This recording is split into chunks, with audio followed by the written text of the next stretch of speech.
the Gators get ready to start spring practice on May 4th. That is, yeah, Fourth. May 4th.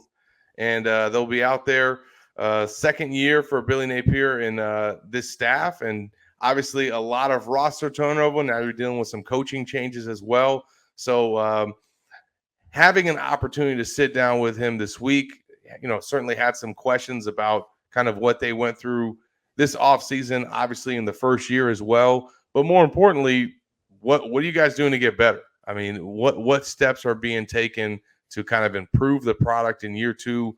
What gives him signs of encouragement that things are going to improve? And one thing that I thought that was interesting that he talked about was where he feels the team is kind of farther along this year than they were last year, and it admitted that this was basically an area that they lacked, and that was the player ownership and the accountability. And it was a theme that we kind of heard him talk about throughout his first offseason, and mentioning how the guys were still kind of learning how to gel, learning how to take ownership, all the things that you naturally go through in a first year, that now in year two, with these guys having already been through it, a lot of returners, and then a lot of guys that committed to the staff that now make up the roster, the ownership level is at a different pace, and there's not as much things that need to be told to them. They know what the expectations are. When he watches his team go through workouts, he sees that there's a lot of players that are leading things, and not so many coaches that are having to tell these guys what to do. You're seeing new leadership emerge as well, because as we've talked about on this show, the amount of starters and veterans and seniors that have moved on has created somewhat of a void of veterans. And in having a chance to just talk with him directly and not program sources and kind of boots on the ground, it was good to just hear from him. He echoed a lot of the things that I've heard, Nick. And, again, they have not hit the practice field yet. But as a head coach, you should be able to notice things like that. You will observe this team for a whole year. You saw where these players were and where the staff was and where your operation was in February 2022. And a year removed from that, I think part of the reason why he has some of the quiet confidence that we've talked about is because of how he's seeing this operation run right now.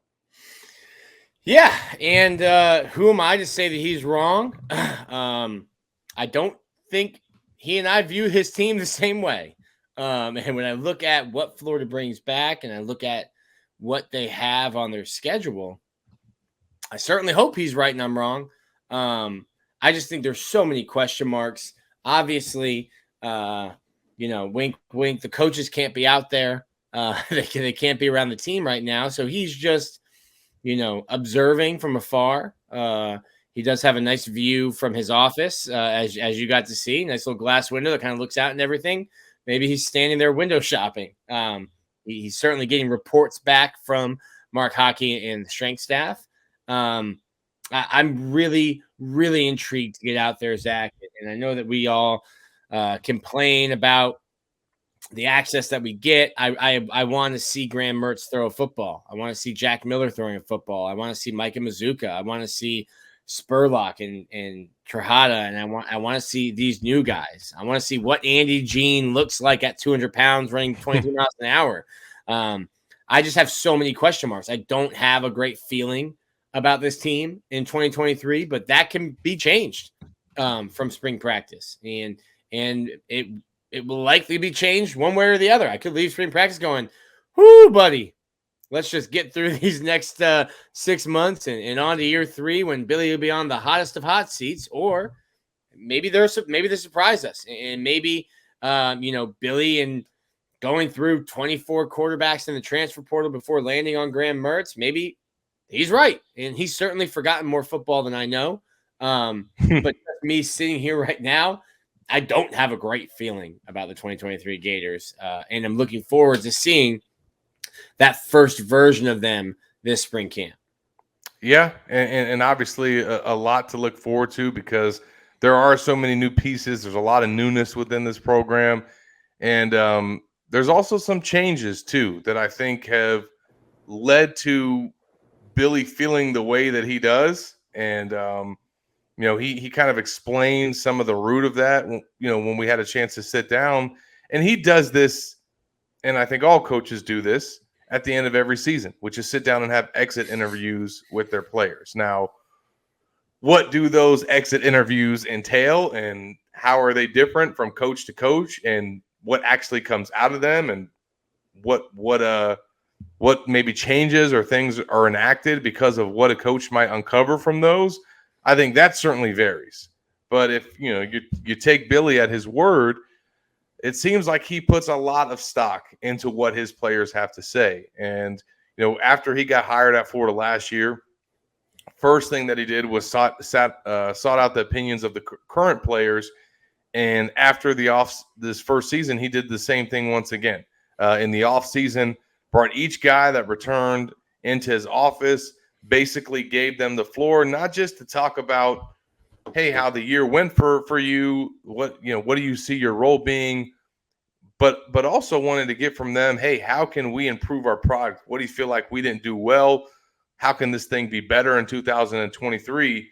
And after speaking with all those players, he basically put together some player-led initiatives that have changed the way that they do some of the things in off-season workouts and just some of the ways that they run the program. And as Billy said, these are things that they requested, and he has basically empowered them this offseason to, enact those things. And so when you talk about player ownership and accountability and wanting that from your team as a coach, well, that's one great way to get it is kind of by giving them that power. And, I think it also, there's something to be said about for a player to go and sit down with your coach and kind of spill the beans, so to speak, and then actually see some changes made and be like, man, my coach is actually hearing me out. So those were some of the things that he shared as to what he feels like is maybe the root of some of the changes that he's seen. We will see for ourselves. Nick is not trying to but take any stock into the off-season workouts, it sounds like. Hey, everyone's good. Everyone's great in the spring. Everyone's off-season workouts went great. Every team in the country had an awesome off-season, and they're great. And then a bunch of teams don't make a bowl game. Yeah. But they had a great off-season. So you can call me the doubting Thomas. I need to see it with my own eyes, Zach. You got to see it, but, we still got to go in there and ask the questions, and we still got to write stories, and we still got to get his perspective on where his program is at. And, if this is how he feels and this is his truth, whether we buy into it or not. Speak your truth, Bill. Hey, we're going to write it, So, but again, this does come back to obviously what happens on the football field. And, another part of that I kind of took away and have been interesting to hear from him was just his recruiting calendar and what their process is like for identifying talent, how they kind of map it out, and what their process is like. And it's obviously changed a lot. He said that it used to be like a 6-stage calendar that they had, and now that's 8 stages because of the transfer portal. But you look at the results, obviously, from this past offseason, you get in 10 transfers. You bring in the amount of early enrollees that they did. Not only did they sign a solid class and a lot of blue chips, but they got these guys here for January, which is when they needed them. And, he said he's never been a part of a team that added 27 players in January. That's the most that he's been a part of. And in speaking with him, he feels like he's confident that's going to make a difference. And I think he knows that they had to make a difference because of all the veterans that they lost. You needed some of these transfers to come and step into those roles, the Mertzes and the Millers and Mitchells and guys like that. It's going to be critical for those guys. Mazuka, Spurlock, the transfer guys to come in and provide leadership. And it sounds weird because they haven't been here. They haven't gone through this yet. This is all brand new to them. But of those 27 guys, only 10 of them, so like just under a third, have got guys that have any experience. So you need those 10 to be, even though they are new, to be a group that the other early enrollees, the other mid-year guys, the freshmen, the true freshmen, can lean on. Hey, we're still going through this for the first time, but I'm still going through with washing my clothes on my own. Mom's not washing my clothes anymore. How do I manage all of this? And you hear it from guys all the time, oh, I just learned how to take care of myself, like and handle school, handle practice, handle coaches yelling at me, film, and all this other stuff. Just learned how to do that. So I think it is huge, and you can't discount the number of guys that they have in mid-year. That will help. That will help you when you get ready for Utah on whatever day the Pac-12 decides to announce that game will be played.